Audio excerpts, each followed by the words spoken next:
PC fam, what's going on, everybody? Welcome back to another episode of Chill with Chill. We took a brief week off there, but we are back here to give just good hoop talk. You know what we do over here. Just seem like a lot of people. It may seem like we was never coming back.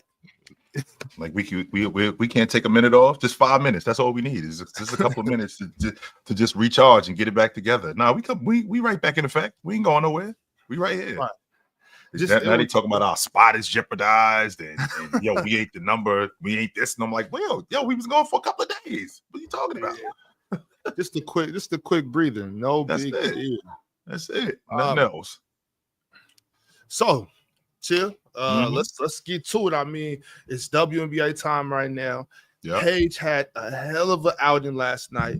And it's going around the net. There's a lot going on talking about, is Paige better than Caitlin, or is Caitlin better than Paige? And I've seen obviously they throw Sabrina in there, Kelsey in there.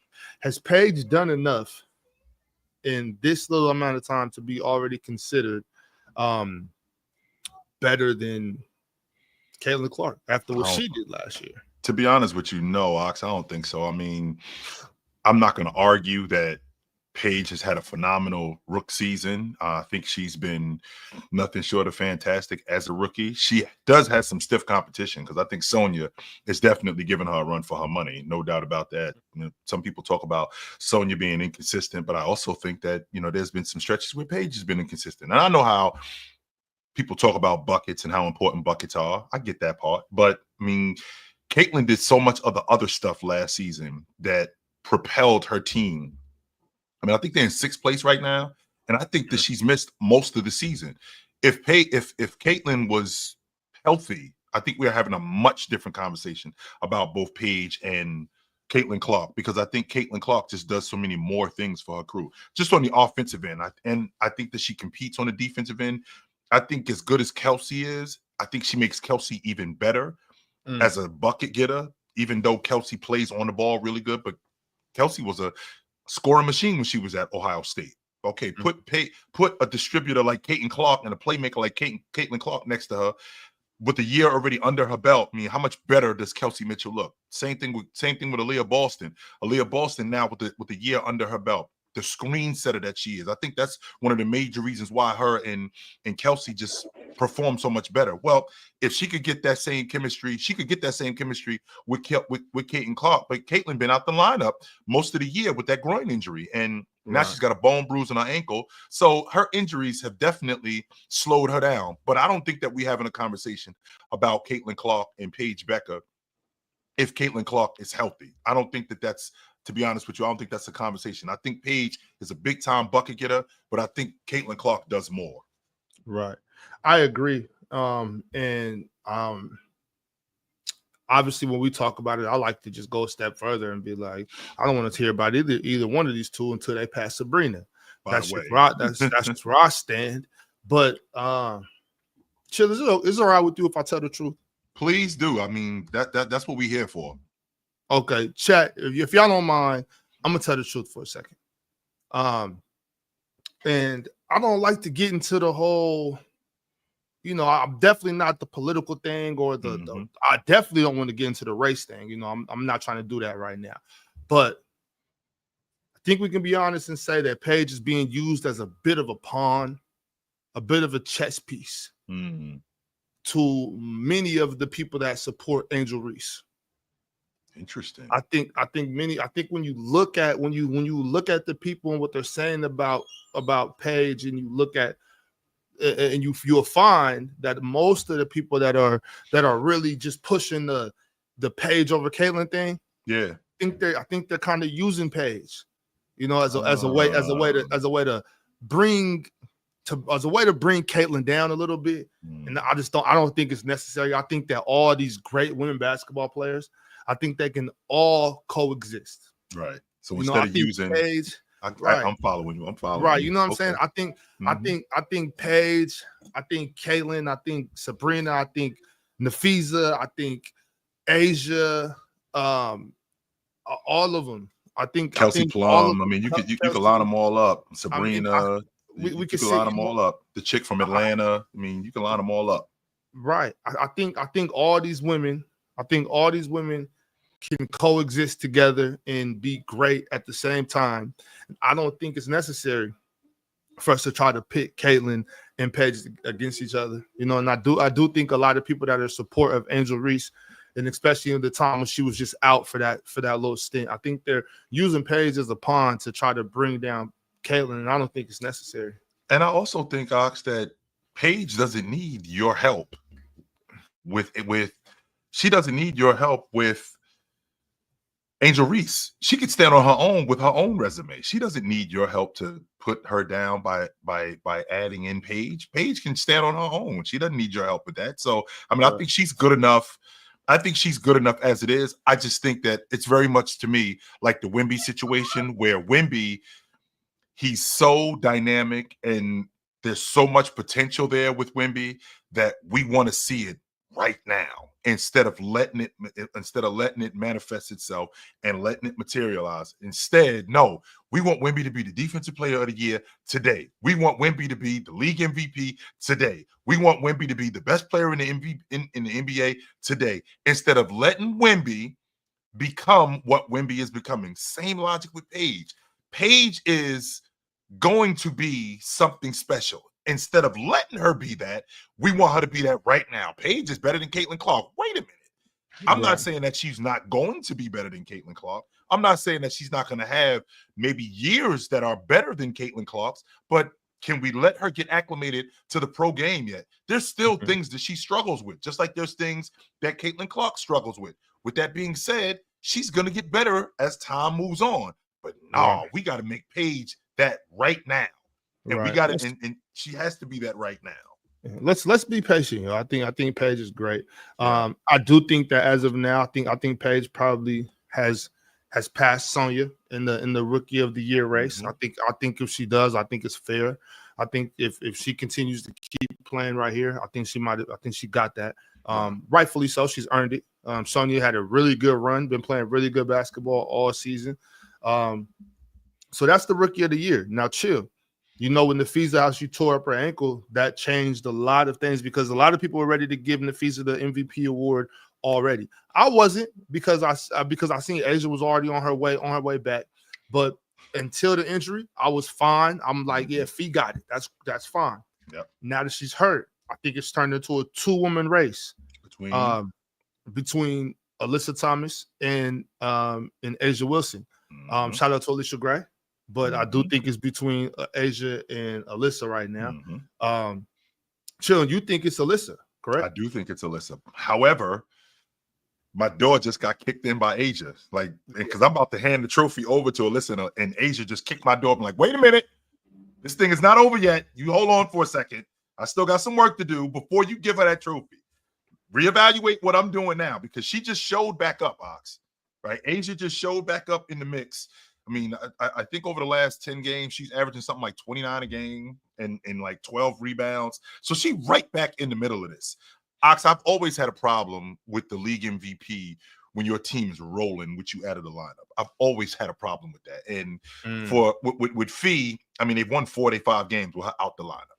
And I even though I think that she is playing at that level, I've always had a problem with that. I had a problem with that with Joel Embiid the year before he won the league MVP. Everybody was talking about Joel Embiid should have won the league MVP that year. I'm like, yo, they won 7 of the 10 games. He was out of the lineup that year, right? So I've always had a difficult time when your team is rolling with you out of the lineup, because that goes back to how valuable you are to your team's success. If we rolling, if we winning with you in the lineup, how much more valuable are you to them than this person is, than Asia is to Vegas, or to Alyssa is to Phoenix? How much more valuable are you than them? And I mean, as far as Alyssa goes, and again, Ox, you guys checked me. You and Ron checked me, because I was in the dark. I thought Alyssa was a dirty work girl. That's what I thought she was. I did not know she was the distributor that she was. I didn't know she was the ball handler. I just thought she was a glass cleaner. I thought she was a rim runner. I thought she was a girl who can get you second and third, I think secondary and third buckets. I'm not knowing that, we can put the ball in her hands and we could run the offense through her. I'm like, wait a minute. We can absolutely do that, and we could be successful because we've seen teams who we run the offense through you, and we aren't really as successful because we don't get a multitude of things. We may just get buckets out of you, and then that's it. Well, that's not the case with Alyssa. Alyssa has everybody on their toes because she's involved in everybody. So each one of these women on the floor know that when Alyssa has the ball, I'm not just standing around watching, because I know that at any point she could find me, or she could score it, or if I go to the glass, she's going to the glass. She's involved in, I think she's got the most triple doubles this season. With that being said, you can't really put a value out. You can't really put a value, Ox, on a player who's involved in that much of the game. Right. And we win it on top of that. So I think this has become a two-man race, a two-woman race, no doubt about that. I think Alyssa has the edge, but Asia just kicked in that door and she said, hold on, before you give this MVP up, hold on. Right. So chill. When you look at the standings in the W right now, the Lynx are the 1 seed. They're 28-6, right? Rolling. When you look at the 2, 3, 4, and 5 seed, they're separated by half a game. New York Liberty and Atlanta Dream are both 6.5 games behind Minnesota. They're both 22-13. The Mercury are 21-13. And the Aces are 22-7 or 22-14. So the Mercury and the Aces are both 7 games back. The Liberty and the Dream are both 6.5 games back. So those 4 teams are separated by half a game, chill. Right. Not only that, so A'ja Wilson is top 2 in blocks, rebounds, and points. A'ja Wilson is averaging 23 points, 10 rebounds, and 2 blocks. Yep. So rolling. I mean, she's not the only double-double, because I know Angel's averaging at least 10 points, right? So I mean, so Angel's averaging 12.3 rebounds. She missed some games, but I know she's averaging. I don't know how many points Angel's coming with right now, but you know what I'm saying, like they're the only 2 double-doubles right now. I feel like Alyssa, she's having one of them like Jason Kidd 2001, 2002 type seasons. Like, we ain't talking about it as much as we should because she's impacting the game on so many levels outside of the box score that we don't really see. And because of that, we aren't paying as much attention to her as we should be. Meanwhile, Asia's going to fill up the box score. You're gonna see 27, 11. You're gonna see 25, 13, 3 blocks. You're gonna see that. With Alyssa, you're gonna see 18, 9, and 8, and then you're gonna see something completely different in the game. You're gonna see screen setting, right? You're gonna see glass cleaning. You're gonna see blocking out. You're gonna see stuff like that that's impacting the game on a completely different level that we're not talking about. That's why when I think about how good A'ja is, I'm thinking to myself, the year that Alyssa's having and how much she's contributing to them winning. I mean, it's phenomenal. Ox, you just said it yourself. We got a race. So between 2 and 5, we're only separated by what, a half a game?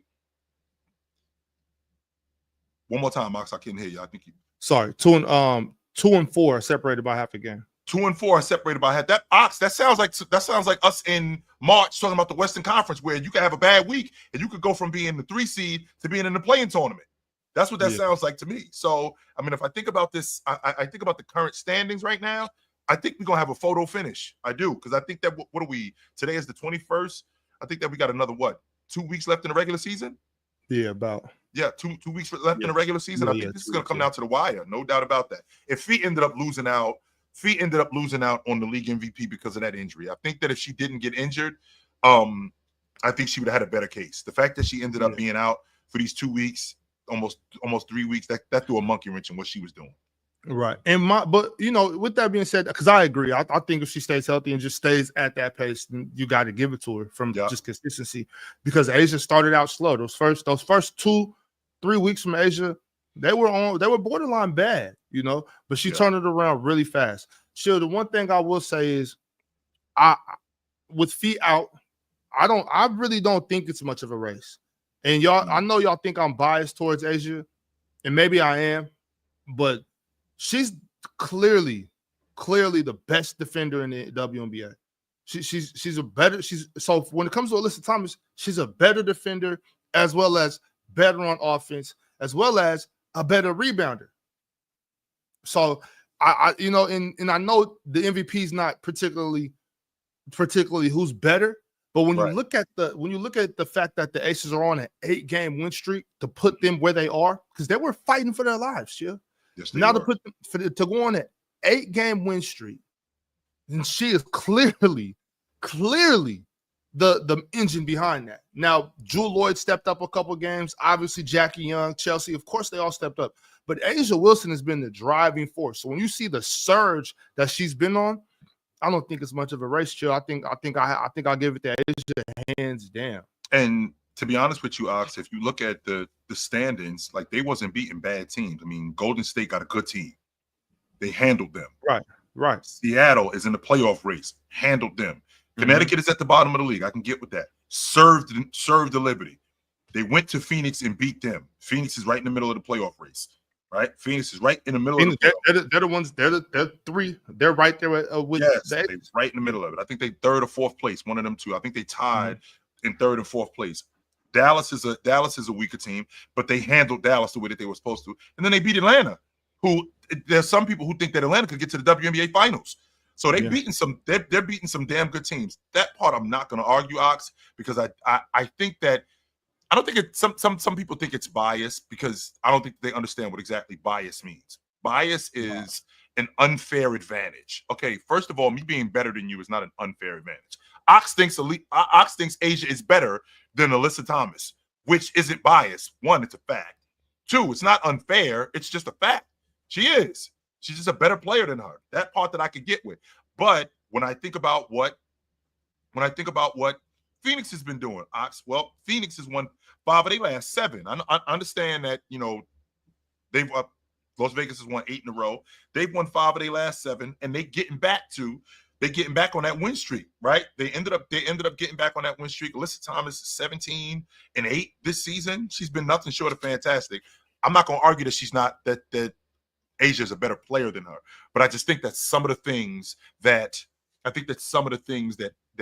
Alyssa does, which I really didn't even know about, I just think that that's the kind of stuff that doesn't show up on a box score. And she's been nothing else. She's been nothing short of fantastic. And I would not be surprised if she won the league MVP. For sure. Well, y'all, shout out to Paige, a record night last night. Shout out to her and shout out to the W in general. So speaking of records, something came across the desk this morning, and I wanted to ask you about it. Sure. It says, which NBA all-time record goes down first? Of all of these 4 records, which one will be passed first, Chill? Is it LeBron, 50,000 total points? Steph Curry, 4,000 threes? Bill Russell, 11 rings? Or Wilt Chamberlain, 100 points? Well, we've seen guys get close to 100 points. We've seen Bryant do it where he scored 81. We saw Luka get 73. We saw Donovan Mitchell get 71. We saw Damian Lillard go for 70. So we've seen guys do that. In order to get to, and by the way, James is still playing. So them 50,000 points, that's going to be more than 50,000. So in order to get to that, okay, you're going to have to play 25 plus years. I don't think I'm going to be allowed to see that. I don't think that's going to be something that I'm going to be allowed to see. That's number one. Number 2, Steph Curry with the 4,000 threes. Again, I think Curry's going to play another 3 years. I think he's going to get closer to 5,000 threes. I don't think that's happening in my lifetime. I don't think that we're going to see that. So LeBron James scoring 50,000 plus points. I don't think I'm going to see that. I don't think that there's anybody. Well, James is active with 4 rings. Curry is active with 4 rings. I think those are the 2 guys that have the most rings. I don't think that I'm going to see somebody in my lifetime win 11 rings. And not just, and remember, Ox, it's not 11 rings. We're talking about surpassing that to get to 12. He did that 11 times in 12 years. That's the thing that, like, a lot of people don't talk about. So I think that the thing that I would be more inclined to think could happen, because I've seen guys get close to it, is the 100 points because I've seen guys go for 80. I've seen guys go for 70. There's nobody close to 11 rings. Nobody. Right. And there's nobody close to 50,000 points total. There's nobody. And as long as James is around, that's not happening. And Steph Curry is still going to play at 37 years old. I think he's going to play 3 more years. So because he's going to play 3 more years, I think we could see 5,000 threes from him, which I don't think is ever going to be broken. I don't think so. Yeah, I don't know. I'm definitely going to say if I had to put it in order, I think it will be 100 points, 4,000 threes. Until he gets to 5,000, I'm just going to keep it at 4. So 100 points, 4,000 threes, 50,000 points, and then 11 rings. Nobody's getting 11 rings. It's not happening. It just sounds ridiculous to do that, Ox. To be honest with you, it just sounds Ox. He's got 4,000 of them right now. That's where Curry is right now. He's got 4,058. Right. So over the next 3 years, right? Over the next 2, because I think he's going to play 3 more years, 2 more years at this year and next year. I think he's going to play 2 more years at this level, and I think he's going to. I think that we could start to, have the swan song. But you figure over the next 3 years, if Steph Curry could give you, if he could give you 300 threes over the next 3 years, that's another 900 threes, Ox. I'm at 5,000, and then maybe in retirement, I'm not close. I'm not at 5,000. I'm at like 4,900. I'm like 42 away from 5,000. So with that being said, and then that next year, which is the 4th year, I could be retired and I could give you another 150 threes. So I can give you probably 5,000 or 5,100 threes. I don't think I'm gonna see that again in my lifetime. I'm good. Yeah. I'm in good. Other news, y'all. The Chicago Bulls. They say that come January 24th, 2026, they will be retiring Derrick Rose's #1 jersey. Yeah. Does that make him an all-time great as far as the Bulls go? I think he's more of a what if than he is an all-time great. And with him being, he played. Let's not act like Derrick Rose only played 2 or 3 years with the Bulls and just got hurt and he was over. He was up there for 8 years, Ox. Let's not act like he played 2 or 3 years. No, he tore up his knee. He played 10 more years in the league after that. So it's not like he tore up his knee and he only played a year or 2. He came in with the Bulls when he tore his knee up in 2012. He played 6 more years with the Bulls, and he was in and out of the lineup. Don't get me wrong, but to be a league MVP, for that team to be what it was and what it was becoming, and I think the cultural icon that Derrick Rose was, in terms of his production, I think that he did a lot for the Chicago Bulls. Now, if we're being honest, Ox, was he ever better than Jay? No. Was he better than Scottie Pippen? I'm going to say no. I don't think he was better than Scottie Pippen. The all-time great Bulls, Bob Love. To win a league MVP, I think that matters tremendously. Right. No doubt about that. I'm not going to argue that doesn't matter. I think that's a huge deal. But like when you getting your jersey retired by a team like the Bulls, like they hanging up your jersey up there. A lot goes into that. You're in the same conversation. Like Jordan's jersey is up there. Scottie Pippen's jersey is up there. Like, what did you do to get your jersey up here, right? So I think that Derrick Rose, for what he did over the course of a short period of time, I think we can say that Derrick Rose was nothing short of phenomenal. But I think that there was a lot left on the table because he got injured. A lot. I don't think that Bulls team. I don't think that they fizzled the way that they did in the playoffs if Derrick Rose was hurt. I've said this in the past. The fact that Derrick Rose got hurt, so Derrick Rose, Jimmy Butler was emerging. Jimmy Butler was turning into what Jimmy Butler was turning into. You had Carlos Boozer. You also had Joakim Noah. This team was becoming something special. Well, now that Derrick Rose is out the picture and he's not Derrick Rose, that makes life a lot less difficult for the Cavs and LeBron James. When Paul George breaks his leg, that makes life a lot less difficult for the Cavs, right? So this goes back to the logic of making things, having things go your way. If this doesn't happen, I think that those Bulls teams, I think that they give that Heat team. I think that they give those Cavs teams a run for their money. 100%, I believe that. Yeah, I agree. Shout out to D Rose. Shout out to the city of Chicago. And shout out to the Chicago Bulls. Another franchise that's looking to make some moves is my very own Sacramento Kings. Chill. Looks like they're trying to get off of Malik Monk, of all people, to make some room for Russell Westbrook. I have my own thoughts on those. I'll keep them to myself because this is a family show.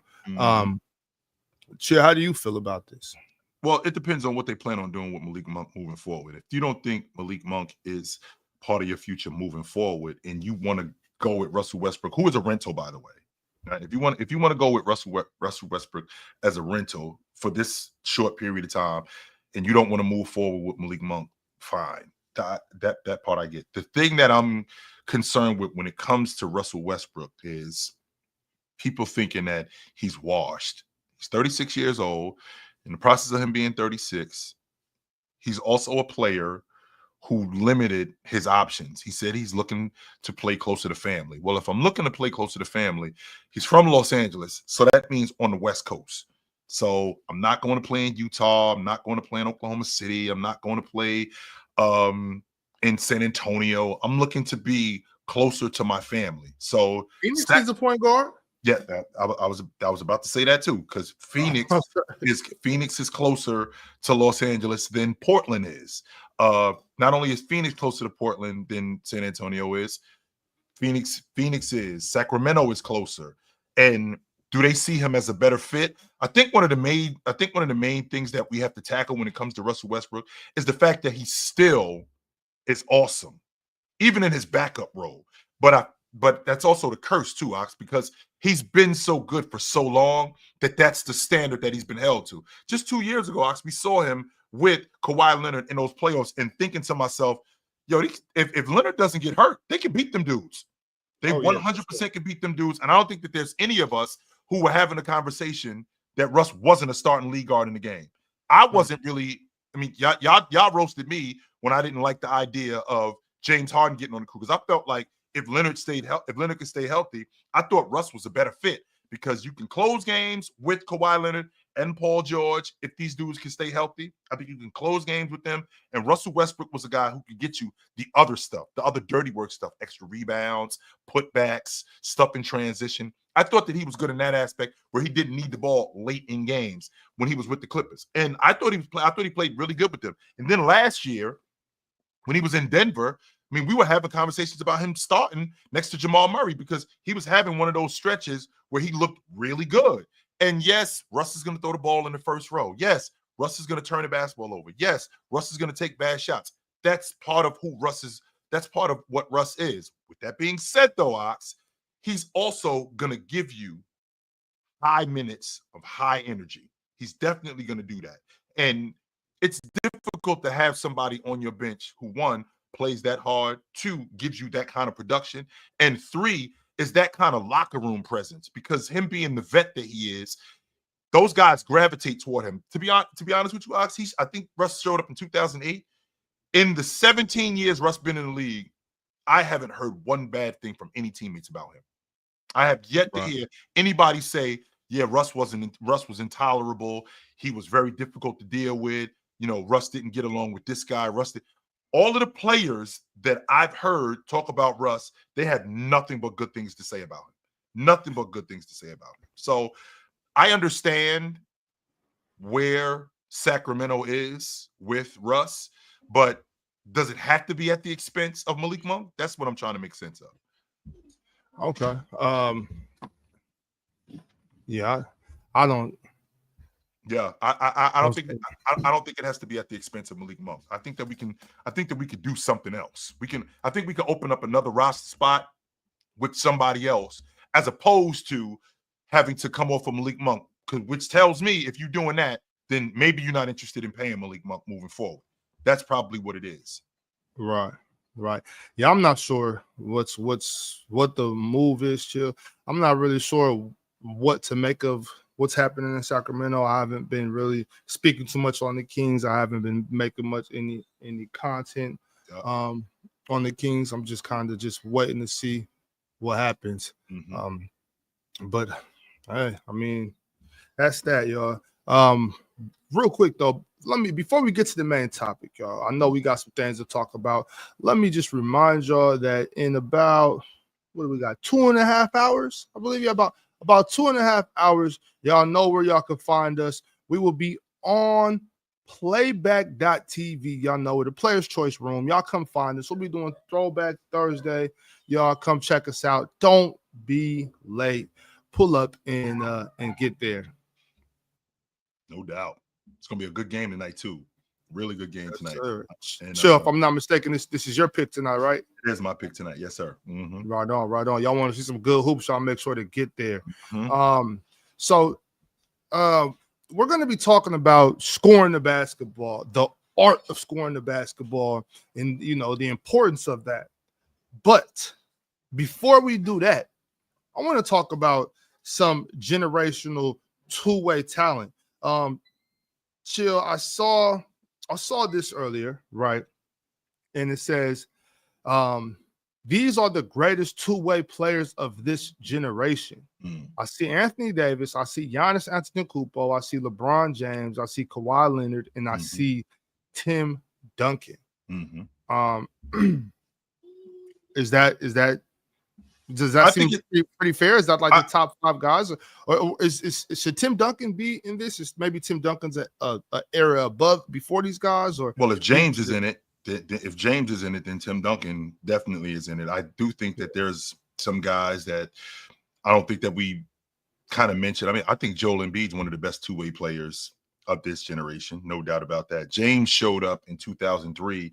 I mean, Kevin Garnett, in terms of a two-way player, I mean, how long did Garnett play at that level? I mean, after 2000, after he left Minnesota, he played at that level. I mean, he still was an all-league defender. I want to say in like 2011 or 2012, I think he was still making all-league defensive teams at that point, which, a lot of people won't talk about that. I think that's a pretty big deal for a guy that good.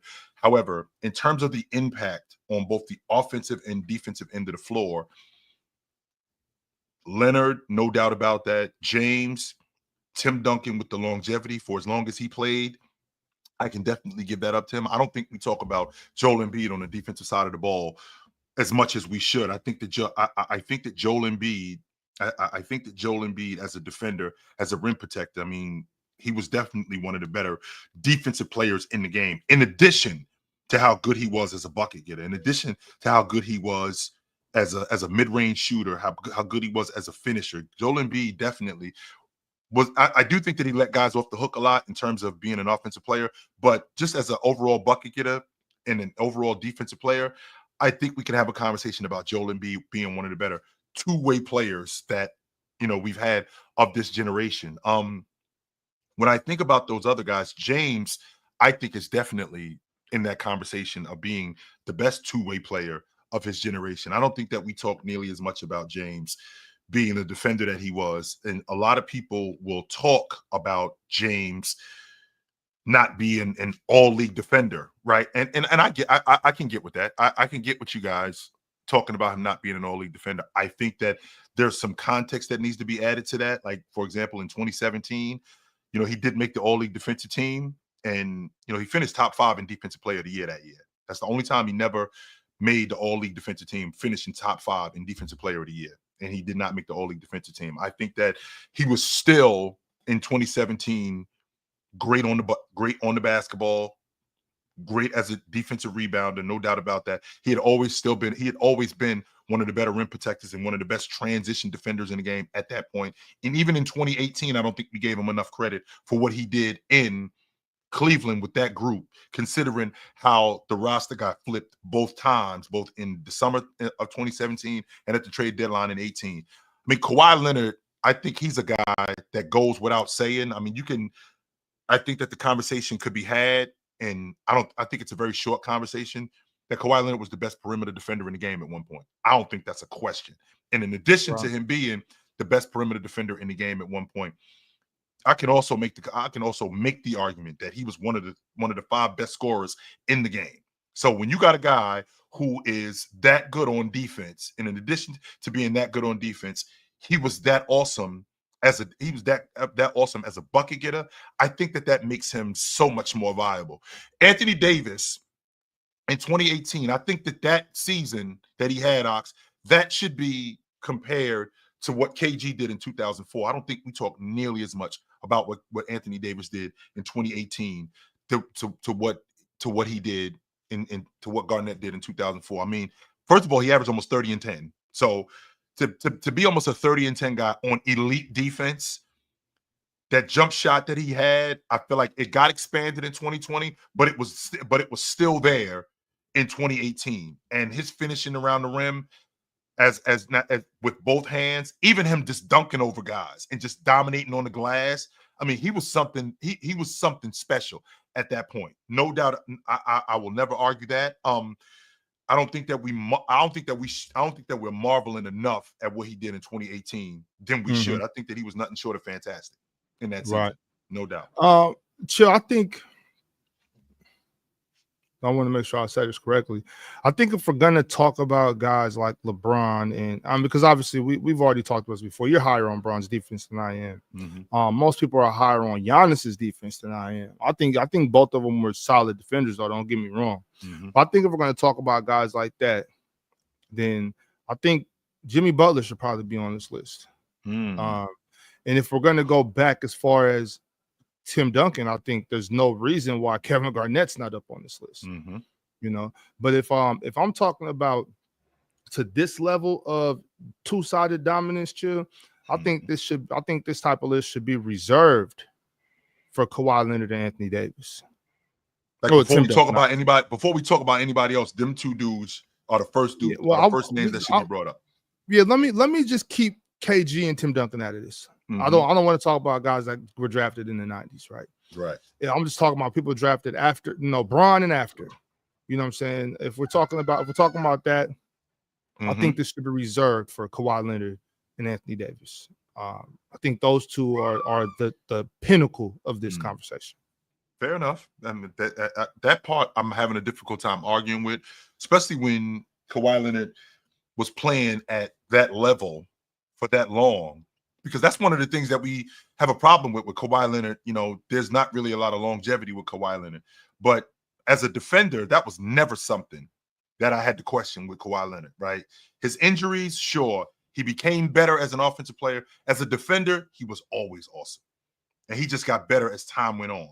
I never expected him, right? I never expected him to be this good of a scorer than he was. Like somebody in the chat said Drew Holiday. Drew Holiday was not nearly the bucket getter that any of these guys were.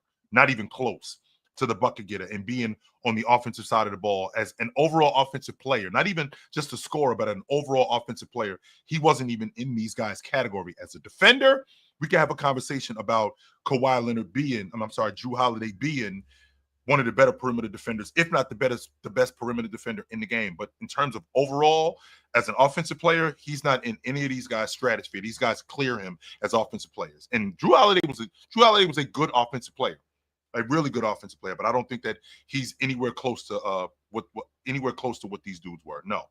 Yeah, definitely not. That's that. Shout out to the two-way players. You know what I'm saying? I hate that term. You know, I'm sorry. Paul George too. If we, you know what I'm saying, we're talking about, I think Paul George should be mentioning this as well as Chris Paul, guys like that. I think kind of might have got skipped over. I didn't forget Jimmy Dirk Mania. I brought Jimmy Butler up for sure. Brought up Jimmy Butler.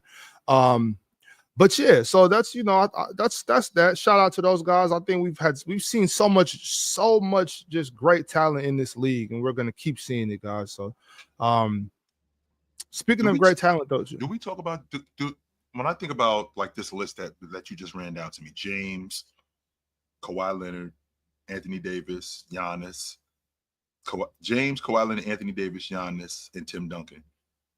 Ox, I'm sorry. Paul George ain't in that conversation, brother. As a two-way player, he's not. No, he is not. No, sir. I don't. As good as Paul George is as a bucket getter, and I'm not going to argue him as a bucket getter and offensive player, I don't think his best as that was as good as Leonard. I think Leonard. I think Leonard there's a huge gap between him and Leonard, to be honest with you.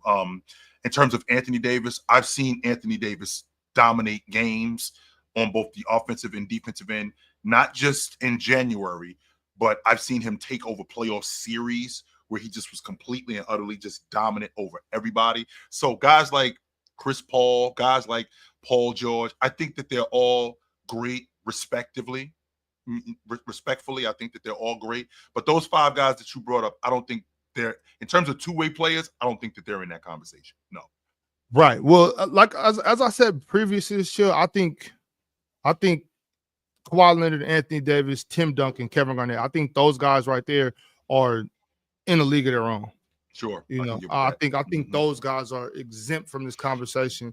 I think that next tier would be, you know, well, even still, yeah. I guess I can see where you're coming from, because even that next tier for me is Giannis and LeBron. Yep. You know, and I don't believe that Jimmy, PG, those guys, I don't think they're on Bron and Giannis level either. So I do agree with you, but I think when you do it, I think it's 3-tiered though. I don't think Giannis and LeBron are at that level of Tim Duncan, Anthony Davis, and Kawhi Leonard, and Kevin Garnett too.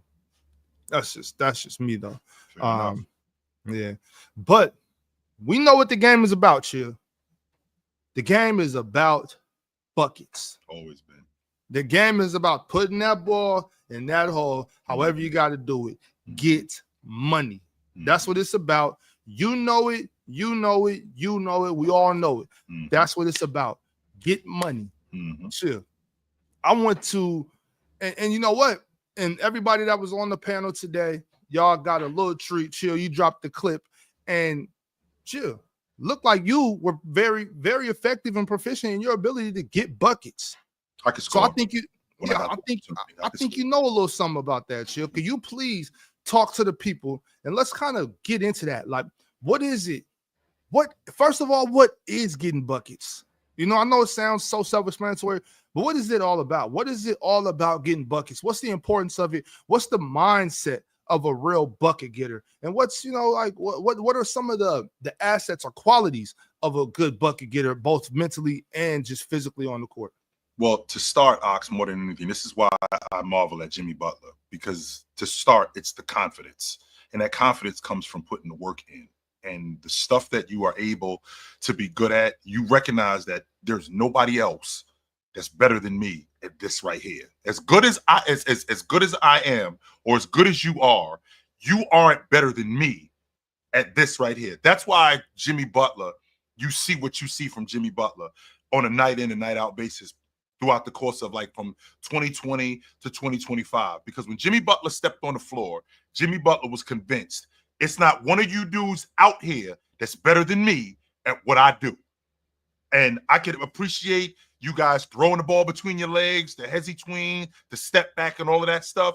I can do that stuff, but I'm much better at what I do, which is catch and shoot, and not just catch and shoot, one dribble pull-ups, getting on the box, turnarounds. I'm really good in the space that I'm really good in. And when I'm there, it's not really much that you can do with me. And every time that I take the basketball and I do something with it, I'm doing something with it with a purpose. I'm throwing the ball between my legs because I'm trying to get somewhere. I'm not throwing the ball between my legs just to do it. I'm throwing the ball between my legs because I might be trying to lull you to sleep, right? I might be throwing the ball between my legs a couple of times because I'm trying to get you off balance. And once I do that, I'm going somewhere with it, as opposed to me throwing the ball between my legs or behind my back. I'm not doing anything with it. So the mentality of a scorer is to break you, Ox, as a defender. My mentality as a scorer is to make you second guess who you are as a defender. When I have you questioning whether or not you can stop me, when I have you thinking about that, I think I got you. And I think a lot of these guys in the league, in terms of being bucket getters, a lot of them, that's where they thrive at. They thrive in the space of, I'm going to break you. And how am I going to break you? This is my space. You can't stop me from getting there. I'm going to continuously get there, and I'm going to keep doing this to you. Kevin Durant is a prime example of that. Kevin Durant's got a money mid-range game, and you can't stop me from getting to that point. Now, there is a level of submission that a defender has. Like, I got to give this up. If I'm going to give up something, I got to give this up.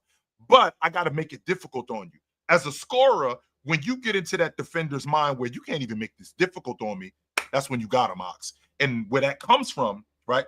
I think where that comes from is the constant work. The mentality of a scorer is I'm not going to let up on you. I am going to pour it on you. And I'm going to keep pouring it on you. Ox, I had said something to you a while ago about the art of trash talking. And I've seen guys who, sometimes they hit shots and they won't say something. And you've heard me say, I would have said something to him about that. Yeah. That's part of it, right? That's part. If I hit a tough shot on you, I would say something to you about that. Like, you better do something about this because it's going to get worse. It's gonna get worse if you don't, especially when a scorer gets a lather going, like a racehorse, where you see that racehorse, once he gets into that groove, you can't really stop him. The mentality of a scorer is to get into that lather, is to get into that rhythm. And once you get into that rhythm, you got no shot against him. Yeah. No shot. I love to see that when there's just a guy that or just a player. When you see a player that just gets in that mode where they're just locked in, and I just that feeling when you're either in that mode or when you see somebody in that mode and you just see somebody put on a clinic, like what we saw yesterday with Paige Beckers. Yes. I mean, when you just see them and they're just putting on an absolute clinic, I love that when you can get it so many ways. That's my main thing. And you know what? Actually, Penn broke that down in the clip in a Throwback Thursday that they did a couple weeks ago. I wasn't there. I believe you weren't there either when they were talking about the difference between a shooter and a scorer. And I think Penn broke it down perfectly. You know what I mean? And it's just you can be a scorer and not be a shooter. You know what I'm saying? You can be a shooter and not be a scorer. Yep. But you can be both. You could be Steph Curry. You could be Ray Allen. You know what I mean? And that's that. No, I'm here to put the ball in the bucket, and I'll give it to you from three. Give it to you from mid-range. I'll get to the bucket. I can lay it up. I'll young Ray Allen come through and punch it on you. Yep. I can get to the free throw line. Getting to the free throw line used to be an art form as well. Before all the grifting, and people do that. People have been doing that for a long time, and I've always had a problem with it. I don't just have a problem with it today. Chill. I remember I got when I was younger, and I would take a foul or get a foul, and I'd be like, man, if he wasn't even trying to score, like, how could you give him that? You know what I'm saying? His eyes are closed. He's jumping in the air, and that's I'm talking about chill when there's a game going on. And for I'm trying to remember what game we were watching on playback this season, and there was somebody who had 3 fouls, and me and you, I know we're yelling at him like, why are y'all bailing him out? Yes. If he's still in the game, you gotta go get him. And I'm not talking about do all this. I'm talking about just go be aggressive, get a bucket, and make him make a decision. It was Curry. Remember when Curry had them 3 fouls against the Celtics? Was it? It was Curry. Okay. He had them 3 fouls against the Celtics, and we were like, yo, y'all really let this dude stay on the floor with 3 fouls in the middle of the 4 fouls, in the middle of the third quarter? Why are you not going after him? What are y'all doing? And to me, I think that's an art of a scorer too. Yes. It's just like I know what I'm doing out here, and I can make you make a decision. Like chill. I see a lot of times, even in late game situations where a team might be down 1 and they bail them out, stop and take a 3-yard mid range. Yeah. And it's like if I go to the rim and I go aggressively, I'm either gonna make this or I'm gonna make the ref blow his whistle because you have to do something to stop me. I could get with. Yes. But chill, going back a little bit, I wasn't sure if you mentioned anybody else. I heard you mention Kevin Durant. Mm-hmm.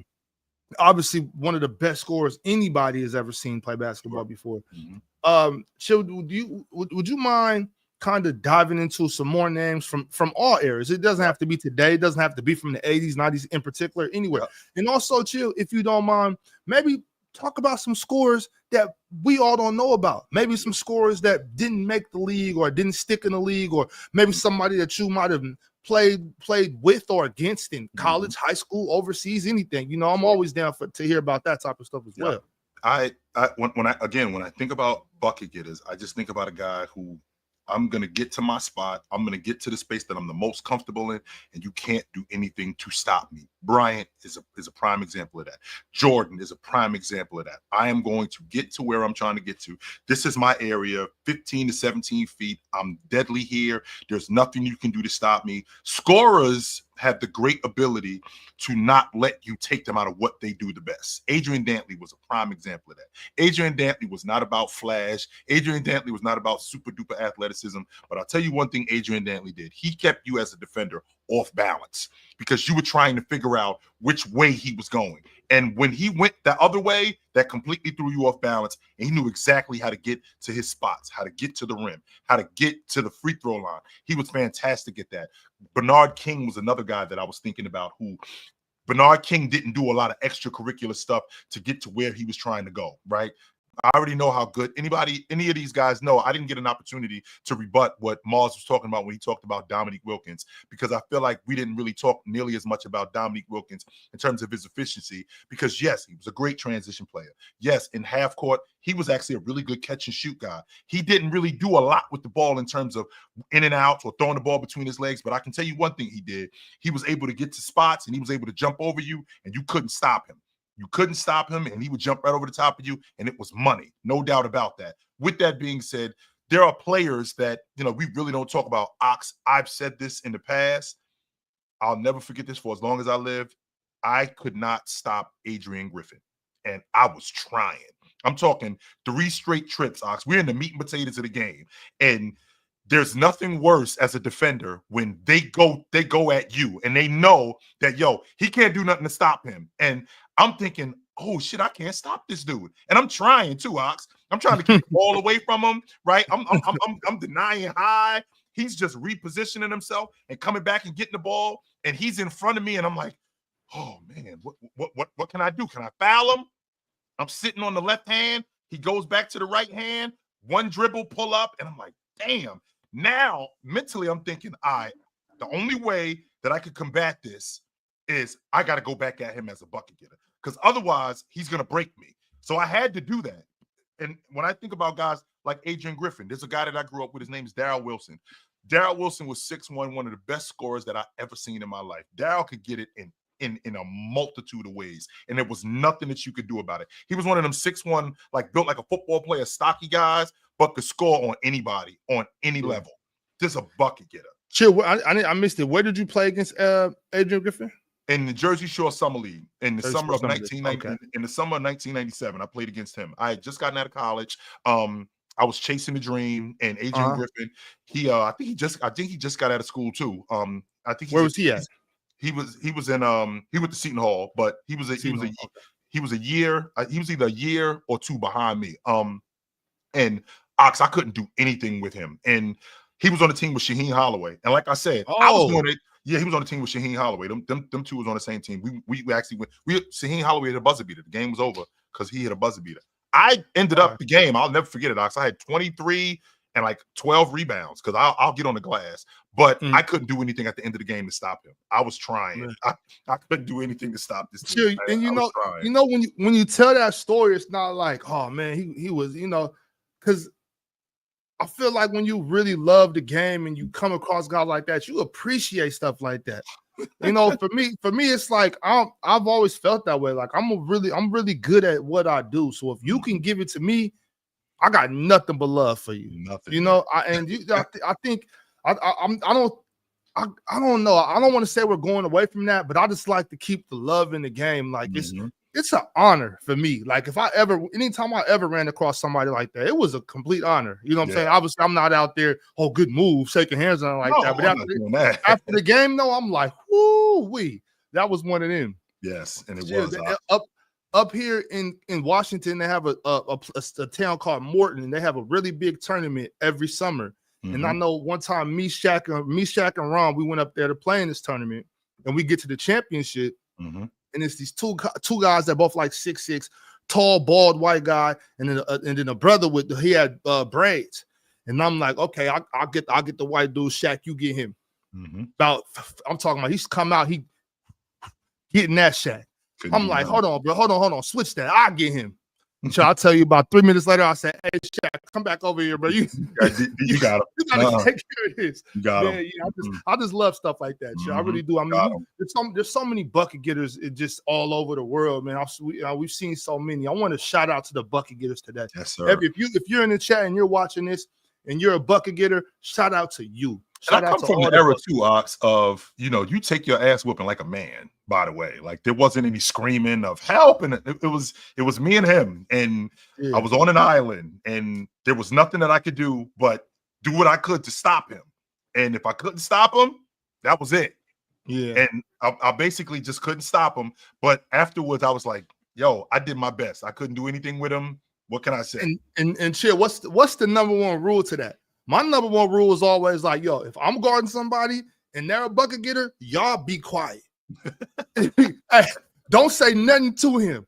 If you start talking, you better get over here. I didn't say a word to Adrian, not one. Yeah. I said what's up to him before the game started. That was it. When we was rocking, I didn't say a word to him. Hell no. No. Yeah, y'all, you better be quiet. If you're not taking this, you better be quiet. Be quiet. Man. Don't say nothing to him. No, absolutely not. So for sure. So yes, if you could just do a top 5 list of bucket getters real quick. Yep. Let's run down the top 5 list, and it can be from any era. It doesn't have to be relative to era, just whatever. But I'm talking about, so not relative to era specifically. I want to talk about bucket getters that you think could get it in the 2020s, 2010s, 2000s, 90s, 80s, 70s, 60s, 50s, any era. Who are the top 5 best bucket getters of all time? Straight buckets. I think Jordan, just bucket getters. Jordan, Bryant, James, Carmelo Anthony. I really want to put Carmelo Anthony on this list because Carmelo Anthony is a guy who is exactly that, just a bucket getter. I think he was a better bucket getter than a lot of the guys. And I know how you feel about Tracy McGrady, Ox. I think Carmelo Anthony was a better bucket getter than him. But it's tough to pick 5. So if I'm thinking about 5, like I said, KD, Jordan, Bryant, James. I think Jabbar would be a bucket getter today. I don't think Jabbar with that running hook. I mean, good luck trying to. I don't care about all you dudes with the super duper athleticism. I don't care about all you dudes jumping high. You cannot get to, first of all, Jabbar with that sky hook. When he put it up and he got off the ground, it was at like 13 feet. So you couldn't get to it. So let's get to that right there. So it's almost like he was looking down at the rim, throwing it in. And him running across the lane, he had it with both hands. You just saw it most of the time with the right hand. That was the biggest problem. But he had it with he had it with the left hand too, right? He had the running left hand hook. It wasn't as high as it was with the right, but the left hand hook, it was something incredible. So I'm happy you said Kareem, because I think through this, I think sometimes we forget that there's a lot of dudes on that block that are straight bucket getters as well. There's nothing that you could do with him. And Jabbar was 100% that dude. Like you throw him the ball on the block. If you standing behind him, you are lunch. There's nothing that you can do because Robert Parrish would try to block it. You know, Olajuwon would try to block it. Even in Jabbar's advanced age, he still couldn't get to it. Because again, Jabbar got off the ground and he had it up here. So because he had it up here, it was at like 13, 14 feet, and there was really nothing that you could do. So nothing. That's incredible. That's incredible. Yeah. I got a super chat from Backdoor Dre. Oh, should have read this earlier. My bad, Dre. Will Paige win multiple MVPs? What do you think, Chill? She got to get out of Dallas. That's number one, because it won't happen if that Dallas team doesn't get better. I think that because of what we're talking about right now, we talk about buckets. I think that she's going to be looked at as a bucket getter. The question is can she do other stuff? The reason why we're talking about Alyssa Thomas is because Alyssa Thomas does so many different things. If Paige is just in Dallas and she's getting buckets, she is now Enrique Agumwali. Agumwali, that's her. Like that's who she's going to end up being. Just a bucket getter. And I think that Paige is more than that. I think that she understands the game a little bit more than that. That's not to say that Agumwali, I don't think that she doesn't understand the game. But I think that she would end up falling into that space right there where I think she would fall into that space where she just end up being a bucket getter, and that's it. So she would have to get out of Dallas and get on a crew that's more inclined to build something around her and for her to be a better all-around player in order for her to win the league MVP. Alyssa Thomas is an example of that. Right, right. Well, y'all know what it is, man. It's Thursday. We do a shorter show on Thursdays, so we're not having anybody come up from the lobby today. We will be back on Saturday. Shout out to all the Twitter viewers too. Meant to say that earlier. Shout out to I don't care where you're watching it from. You know what I'm saying? If it's YouTube, Twitter, if you're watching it on your microwave, just tap in. We're talking good hoops all the time. Appreciate everybody for coming through. We will be on playback in 2 hours, y'all. 2 hours watching the game. I'm sure there's gonna be some bucket getters there.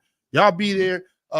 Don't miss it. Don't be late. It's always gonna be good hoop talk. I'm really enjoying these Throwback Thursday show. I don't know about you, but I'm having a good time. It's nostalgic, being able to reminisce and see some of the things we saw back in the day. I think we're opening eyes to some of the other players. For instance, Vinny Del Negro. I don't think most of us knew Vinny was a real hooper. Man, half these people didn't even know Vinny played in the league. Half of these people didn't even know he even played in the league. Yeah. Kendrick Perkins moving his feet a little bit, picking and rolling, dunking and stuff. That was good for everybody to see. Kobe locking up T-Mac. I think people needed to see that type of stuff. Rajon Rondo facilitating like one of the best passers of all time. Man, I'm just super, super, super excited for today. I'm super, super excited for the rest of these Throwback Thursdays. We love basketball over here, and I hope that y'all love it as much as we do. Appreciate y'all for stopping by. Catch us on playback. Chill. We'll absolutely see you there. You guys know where to find us at. We will see you soon. Until then, put on a suit, drink water, don't drink and drive. Hey, man, call your mother. When's the last time you talked to your mother? And if you're ever in the Portland area and you had too much to drink, my big fella over here, he got you. Give him a call. He'll make sure you get to where you're trying to go. So we will see you guys soon. But until then, take it light, but take it. Absolutely, man. It was good to see you guys. Peace. I want to see all y'all over on playback in 2 hours, man. Like I told y'all, we'll be there. Good hoops. I don't know what it is. Only Chill and Ron know the game. So y'all come and be pleasantly surprised like me. Man, grab your snacks, sit down, kick your feet up, watch the game, man. We'll see y'all there. Never, ever, ever, ever, ever drink and drive, man. Check y'all later. Peace. Later. Absolutely. Yeah, Ox is going to be pleasantly surprised.